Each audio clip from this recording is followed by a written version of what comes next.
இன்றைய வேளாண் தொழில்நுட்பம் பகுதியில் மானாவாரி கரிசல் நிலத்திற்கான பண்ணை குட்டை வடிவமைப்பு மற்றும் நீர் பயன்பாடு குறித்து தூத்துக்குடி மாவட்டம் கோவில்பட்டி வேளாண்மை ஆராய்ச்சி நிலைய மண் மற்றும் நீர் பாதுகாப்பு துறையின் உதவி பேராசிரியர் முனைவர் எம் மணிகண்டன் அவர்கள் தரும் தகவல்கள்.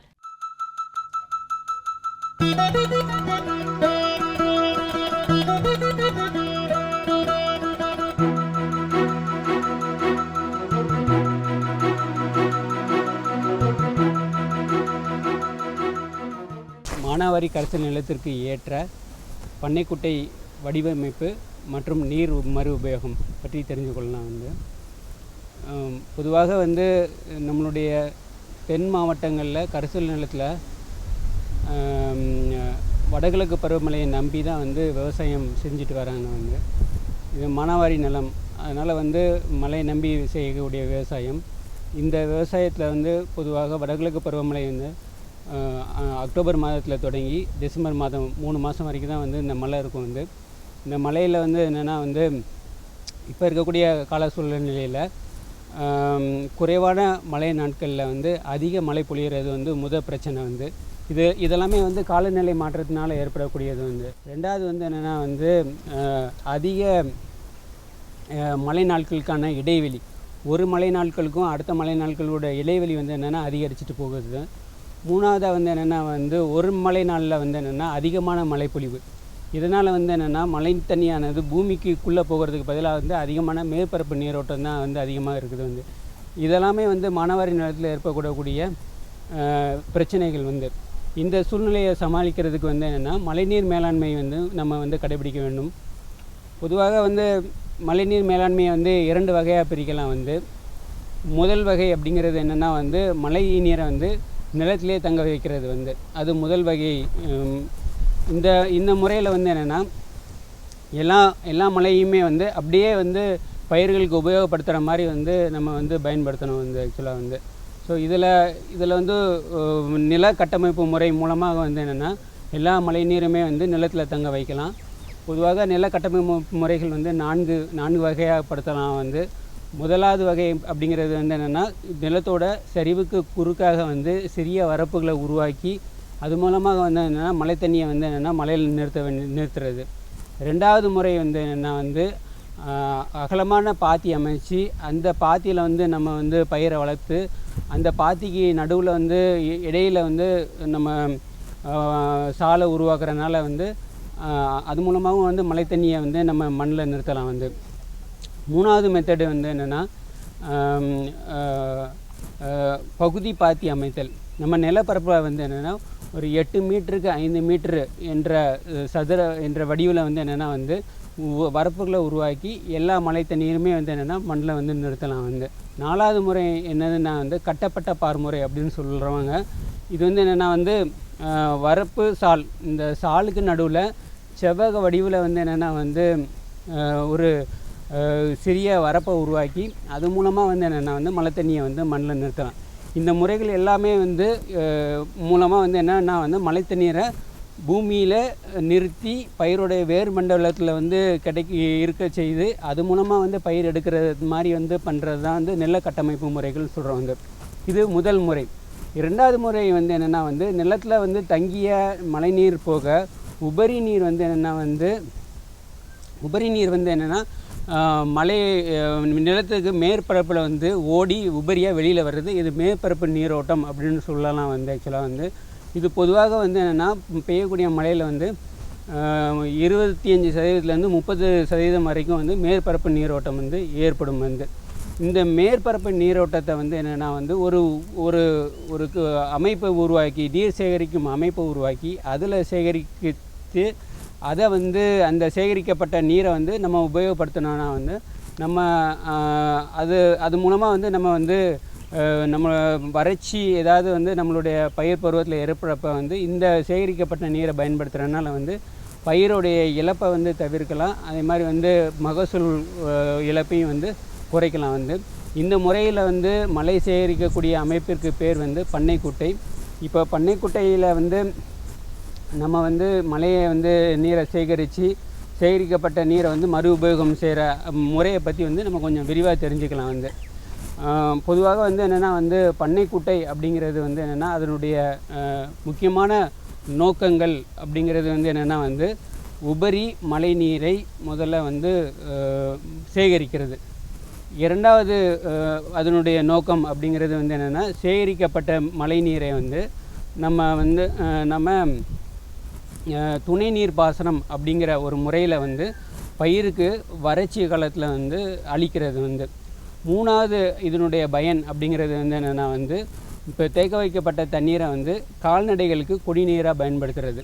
நாலாவதாக இதனுடைய பயன் அப்படிங்கிறது தேக்க வைக்கப்பட்ட தண்ணீர் வந்து மருந்து தெளிப்பதற்காக மழை தண்ணீரோடு வந்து தலைச்சத்தும் அதிகமாக இருக்கும். அந்த தலைச்சத்து இருக்கக்கூடிய அந்த மழை நீரை வந்து நம்ம வந்து பயிர்களுக்கு அளிக்கிறது மூலமாக வந்து பயிருக்கு வந்து இன்னும் அதிகமான அளவில் வந்து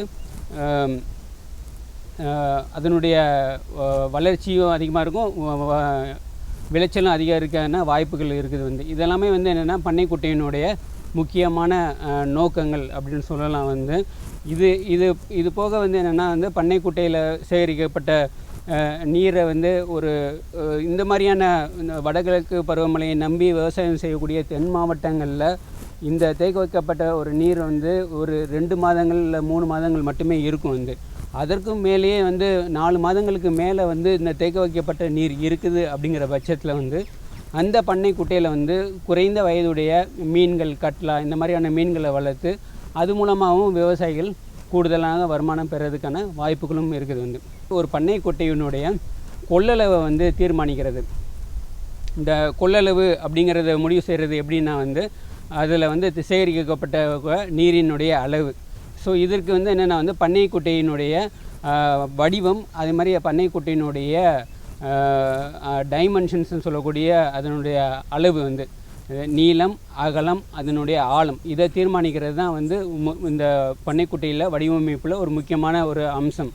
இந்த வடிவமைப்பை தீர்மானிக்கிறதுக்காக வந்து தேவைப்படக்கூடிய காரணிகள் என்னென்ன அப்படின்னா வந்து மேற்பரப்பு நீரோட்டம், அதாவது பெய்யக்கூடிய மழையில் உருவாகக்கூடிய மேற்பரப்பு நீரோட்டம் எவ்வளவு அப்படிங்கிறத வந்து நம்ம கணக்கிடணும் வந்து.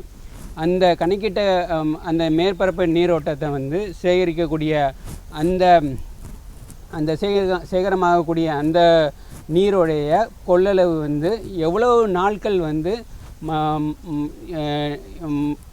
நாட்கள் நம்மளுடைய பண்ணைக்குட்டையில் வந்து தேக்கப்பட்டு இருக்குது அப்படிங்கிறது வந்து. இதில் வந்து முக்கியமான இன்னொரு விஷயம் என்னென்னா வந்து அந்த தேக்க வைக்கப்பட்ட நீர் என்ன ஆகுதுன்னா வந்து நீர் இழப்புகள் அப்படிங்கிற மூலமாக வந்து விரயமாயிருது வந்து. இந்த விரயத்தை தடுக்கிறதுக்காக வந்து என்னென்னா சில நடவடிக்கைகள் மேற்கொள்ள வேண்டும்.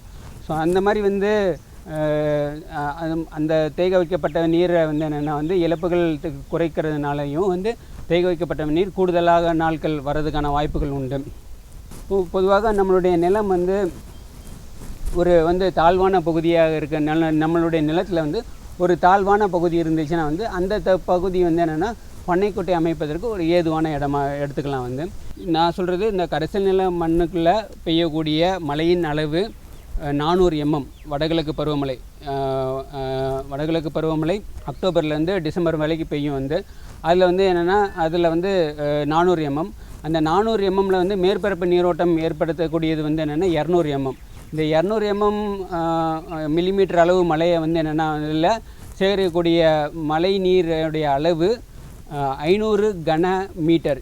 இது 500 கன மீட்டர் அப்படிங்கிறது வந்து ஒரு ஹெக்டேர் 2.5 ஏக்கர் நிலப்பரப்பில் சேகரிக்கக்கூடிய மழை நீரின் அளவு வந்து 500 கன மீட்டர், அல்லைனா 5 லட்சம் கன அளவு. ஆக்சுவலாக வந்து 5 லட்சம் லிட்டர் வாட்டரை வந்து நீரை வந்து என்னென்னா நம்மளுடைய பண்ணைக்குட்டையில் நம்ம வந்து சேகரிக்க முடியும். இந்த 5 லட்சம் லிட்டர் நீரை வந்து எவ்வளவு பாசன பரப்புக்கு வந்து நம்மளால் பயன்படுத்த முடியும் அப்படிங்கிறது அடுத்த கேள்வி. இது எவ்வளவு நாள் வந்து நம்ம வந்து பண்ணைக்குட்டையில் வந்து அந்த 5 லட்சம் லிட்டர் நீரை வந்து தேக்கி வைக்கிறோம் அப்படிங்கிறது தான் வந்து. இதில் வந்து அடுத்ததாக நம்ம தெரிஞ்சிக்க வேண்டிய விஷயம் என்னென்னா வந்து நீர் இழப்புகள். பண்ணைக்குட்டையிலேருந்து இரு வகையில் வந்து என்னென்னா நீர் இழப்புகள் ஏற்படுது வந்து. முதல்ல வந்து என்னென்னா பண்ணைக்குட்டையிலேருந்து நீர் ஆவியாதல் மூலமாக வந்து நீர் இழப்பு ஏற்படும். ஆக்சுவலாக நீர் மட்டத்திலிருந்து நீர் ஆவியாதல் மூலமாக வந்து முதல்ல வந்து நீர் இழப்பு ஏற்படும். ரெண்டாவது முறையில் வந்து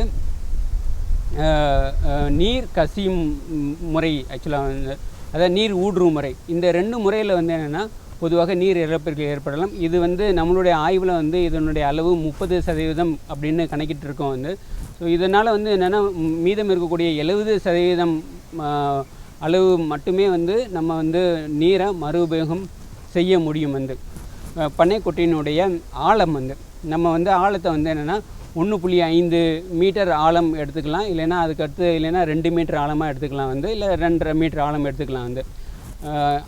ஆழத்தை முடிவு பண்ணதுக்கப்புறம் வந்து நீளம் அகலத்தை வந்து முடிவு செஞ்சுக்கலாம் வந்து.